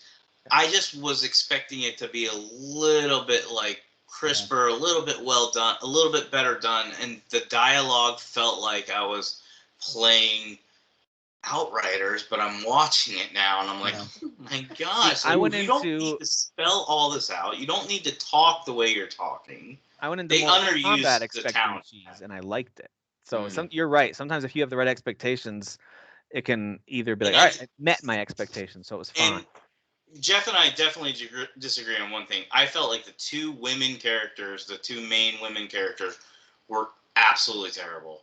They were underutilized, so that might have been part of the reason. Like, hey, I don't even know who you are, but you're talking like Scarlet or whatever. She was saying some cheesy stuff too, and I was like, Oh, you're she was, only in especially the at the movie end. for like, yeah, I was like, you're only in the movie for like 30 seconds, and I already hate you.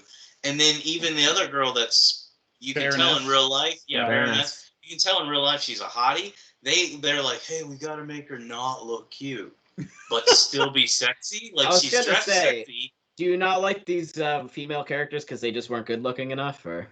There's no way. Scarlett's No, actually pretty Baroness. You can tell Baroness is a hottie that they did not make very hot. Like her hair, I'm like, that haircut. That's not even lesbian. Like you're like in between. Like I That's don't know not what you're even doing. lesbian. That's not even. I don't know if you're straight What? or dyke. I There's think the that's title a of the bi episode. haircut.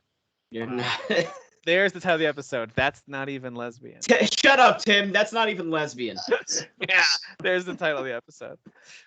Oh, Begging to man. get canceled. Begging for it. All right. Well, we do need to wrap. I know we're going kind of long, but this has been fun. We're gonna go through some headlines real quick and wrap some stuff up. So stop me if something interests you There's here. only one important headline, Tim. There's only one. Yeah, was it that? Let's get through it. It involves space. There's a new job listing for Hitman developer IO Interactive, and it's their 007 project they're working on. Of course, this is the Hitman developer making a James Bond game. But what's interesting here is that it says they're looking for someone with experience working with third-person action games. So it's safe to assume they are at least at early stages looking at a more Hitman style as opposed to GoldenEye style. Good. Third person, That's hopefully all right with me. cover-based shooter, stealth stuff. One One of of the spy game. One of the worst announcements that I've seen this year was Tom Clancy's X Defiant. I haven't seen it, but everyone seems super offended by You it. just don't even watch the YouTube video. Just look at the ratio. Just look at the dislike to like ratio. I'm only offended by it in that Ubisoft dedicated resources to this. I can't. so believe many. We're gonna revolutionize shooters. Like oh no, my not. God. It's literally Free-to-play every shooter we've already played. It's a free-to-play shooter mashing up their Tom Clancy Division, Ghost Recon, and Splinter Cell franchises. I'm glad they're bringing back Splinter Cell. Anyway, Yeah, this is just like we knew it. it looks so dumb. It looks really bad. So Yeah. just go check out the trailer, or even just the poster. Once you see the character design they have, it's like, wow. You can even tell that the presenters, which I think one of them is like the president of that division and the other one's like the creative director, and they both sound so freaking bored with what they're presenting. It's pretty bad. It's pretty bad. Yeah. It's like in Mythic Quest when they add Battle Royale to the game. It's like, what are you doing? Yes. All right. Song of Iron, which is a game that some folks have known about for a while because it's been Right. announced for a while. It's on PC, coming to PC. Also coming to Xbox, I believe, as another console exclusive, at least initially. It's this side-scrolling Viking action game. Looks really cool. It looks So, awesome. Love go- the art style. Comes out August 31st. Valheim. It kind of reminded me a little bit of Shadow Complex, some of the like 2D, Yeah. 3D stuff. If you remember Shadow Complex back on the 360 days. I played the remaster like a couple of years ago. Yeah, it's really good. Of course, it's set in a Viking setting, so I'm not saying the characters or settings look like that. Shadow Complex was futuristic sci-fi, but like the 3D, 2D stuff just Mhm. reminded me of that. But I think it looks pretty cool. Hopefully, it's good. If you are a PS5 owner, if you're lucky enough to have snagged one of those consoles, or if you snag one between now and you have, I believe, until the middle of July next year, you just go download the Apple TV Plus app on the PS5, and you can get 6 months for free. Cool. Nice. That'll be my way to convince. I know Kyle hasn't caught any of the Apple. Well, I mean, I think the first season of Mythic Quest he's seen, but he hasn't caught any of the Apple TV stuff. So this would be a good way to convince him. Already, some excellent shows already, and they've got even more amazing stuff coming. Like there's a new Joseph Gordon-Levitt show coming out soon. And Mr. Corman, I think. Yeah. There's one called The Invasion that looks fascinating coming out. There's Mosquito Coast. There's one airing right now called Schmigadoon, and it's looks funny. Keegan-Michael Key and Cecily Strong are in a 50s musical. They're stuck there. Yeah, they're stuck in like a 40 or 50s musical. Yeah. That sounds like my nightmare. It's so freaking funny. Sounds like my nightmare. Get Apple TV Plus for 6 months, which is a pretty big chunk of time. That's great. It should is the only way that you wouldn't get it is if you already subscribe through Apple One. If you're a normal subscriber like me, if you just paid Apple the $5 a month through your Apple account, then you apply this and it'll give you that 6 months from what I've heard. So, guys, we know the Ghost of Tsushima director's cut's coming out next month. I'm super excited about it. I think it's August, right? Yeah, you're right. Yeah. But the most important piece that they've talked about recently is you can now pet more animals than just foxes. You can pet cats, deer, pet monkeys. So much shit. I mean, there's so many animals that you pet everyone and everything. So I think it's fair to say this is the best upgrade ever for any game. I mean, it automatically makes it this year's GOTY, and the game came out last year, right? I mean, they said something about how you can tame the animals and you'll return to pet them whenever you want. Like that's actually a feature. That's so funny. I mean, really, what they should have done is like you get to have one of these animals follow you around. I know. Like that ideally should have been what it was, but Sea of Thieves does that. Okay, anyway, you hear that, Derek? Guys, Nintendo, and I put a post about this, but I gotta say it here too. Nintendo, it deserves to be said. Nintendo has heard you. Okay, they hear you. They know that when the rumors of the Switch Pro came out and all they delivered was the OLED Switch, they heard your disappointment and they feel that. When they saw that the Steam Deck got announced, they realized they really dropped the ball, and this is what they should have made. So don't you worry. Nintendo's got you covered. They decided to pull back the curtain from some of their best Super Nintendo games in the back catalog. You might be like, hey, the Super Nintendo offerings are pretty skim. Don't worry. They're bringing some of the best of the best. Claymates, Jelly Boy, and Bomboozle are all now on SNES Online. My mind is blown. I can't believe they had the guts to. I don't even know if I've ever even heard of that. Release their best content. I love that Nintendo doesn't care even a little bit that they've let people down and that another company is swooping in to try to take their market share. They're like, we don't care. We have Mario and Zelda. And which they could have given us here, and they did not. No, why do that? Why do that? Why give us something you have complete rights over like Earthbound? Why would you do that? You know? Makes no sense. Okay. There's a big story right now that we won't dig into right now because we don't have a lot of time. We're over time. But California, the state of California, by the way, is suing Activision Blizzard over alleged harassment. So when I hear alleged harassment, it is difficult for me sometimes not to roll my eyes and go, here we go, another bunch of like entitled people that just feel like they didn't get their fair shake. So I read the articles, a couple of them, that were describing some of the stuff. I don't know if you guys read them. Yeah, I did. I was seeing tidbits. It's rough.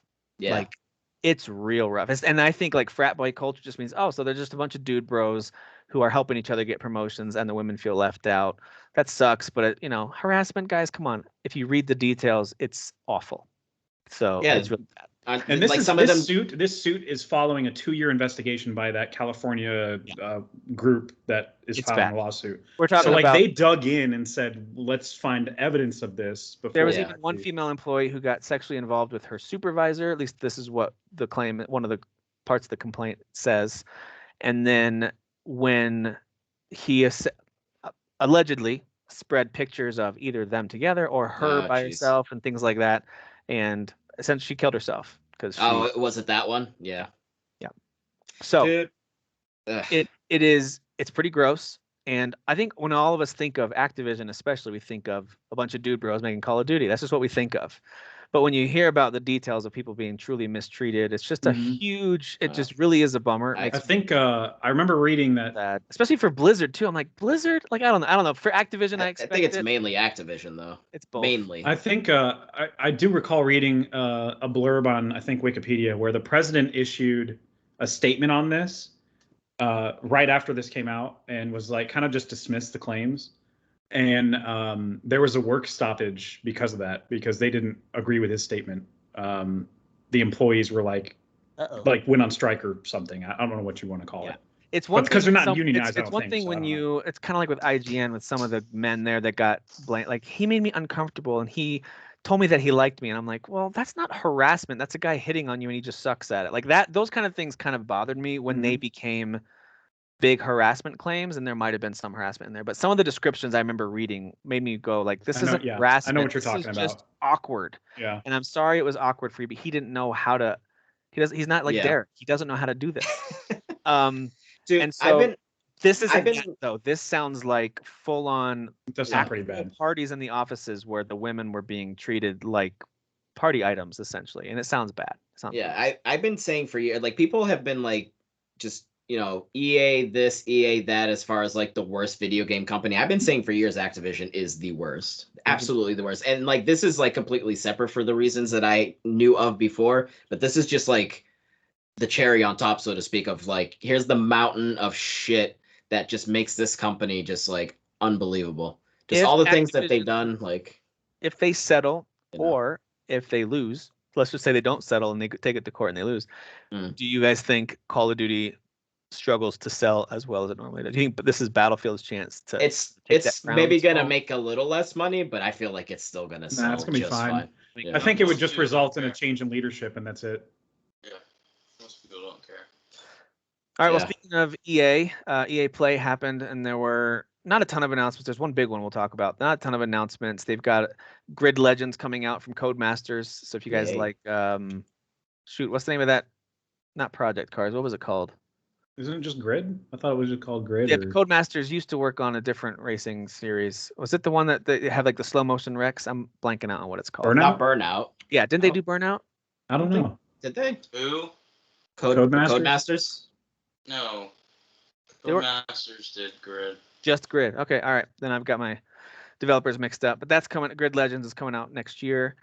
The people who made Fee, however you say it, they have this new game coming out called Lost in Random, which just looks really cool. I remember seeing this. I think it was a couple of years ago that they showed it for the first time, and I was like, "This is just straight up Tim Burton." Play Fee? I tried it, and it was not very fun. I remember when I first saw it, I was like, "Oh, I might buy it," and then I think I did the same thing with Derek did. Yeah, I think it's like, on Game ooh, Pass. I'm gonna check it out, and I never did. I think it's on Game Pass through the EA deal. I think it looked like 3D Ori, but it just wasn't very good. But Lost in Random kind of looks like a Tim Burton-esque stop motion visual game. I didn't realize that this had been revealed before. That's I remember seeing. I was like, this is just straight up as Tim Burton. Like comes out September 10th, really to everything: Switch, Xbox, PlayStation, PC, all of it. They talked about new seasons of their ongoing games like Knockout City and Apex Legends. I don't care about that. Sorry. They do have an interesting mode they're going to have in Battlefield 2042 called Portal Mode. So at first I thought they're teaming with Valve. Like, no, it's not that. The idea here is that it's essentially trying to hint at the idea of jumping around through time, because you can create your own modes and settings in your version of Battlefield 2042. You can create a match or you can create a mode that includes elements from a bunch of their other games, including things like Bad Company, and I would assume some of their old World War I and II games. I didn't read really in detail on this, but I know that the idea here is to give players the ability to use elements from their past games to create their own. One of the like quick things that I saw was like, if your team is like the future soldiers and you go and you're fighting against like the past soldiers, there's more of them because their technology is not as advanced. So it's like basically your team has like less people, but you have more of an arsenal at your disposal. So I like that. Kind of interesting. Yeah. Hopefully people will make some creative stuff with it, and then that's where it becomes good. Like the mode itself is like, that's interesting, but when people start creating some cool stuff with it, that's when it becomes fun. But the big announcement, of course, is confirmed. Dead Space remake is now been announced. It was just a little teaser. Like there really wasn't much to it. No, there wasn't. No. It's being developed by EA Motive, and there's all kinds of articles out there about them talking about why they're making it, how they're making it, elements that they're going to keep or remove. So there's tons of stuff you can go out and read out there if you're interested in learning more about this. They did not say anything about where the development is or release window. That's obviously very early on. Kind of hilarious, but sad when they have to like really have it be like a main bullet point. No microtransactions. You guys said you didn't want them, so we don't have them. You're welcome. It's like, F off. Like, shut up. But apparently there's somebody from the previous developer consulting or something. So there's people from, the past games, like kind of their hands are in there, just I guess making sure that it's being done correctly. So that's reassuring, That's cool. That's cool. A Dead Space remake, not Dead Space 4, not. I mean, didn't Whatever. I say last week? Because I think it was rumored and we mentioned on the last episode. I said remake the first one or the first two. You did say that. Don't acknowledge the third one and then make sequels. Yeah. So we'll see what happens there. So there you go. There's your headlines for the week. Not a ton of stuff, but some. Yep. Oh, thanks. We need to add a little sound effect there. All right, guys. Well, that does it for us this week. Thanks for staying up late and chatting. Thank you guys for listening. Real quick. Nope. Real quick. Yeah. Derek hasn't been on for how many episodes? Derek, you need to give us some words of wisdom, good sir. We haven't seen you. You're living your life. You're meditating on some mountain or something. Give us words of wisdom. He's gonna close us out. Go, Teague. No, I don't perform for you guys. That's your word of wisdom. Don't perform for others. Be you. Just don't be gay.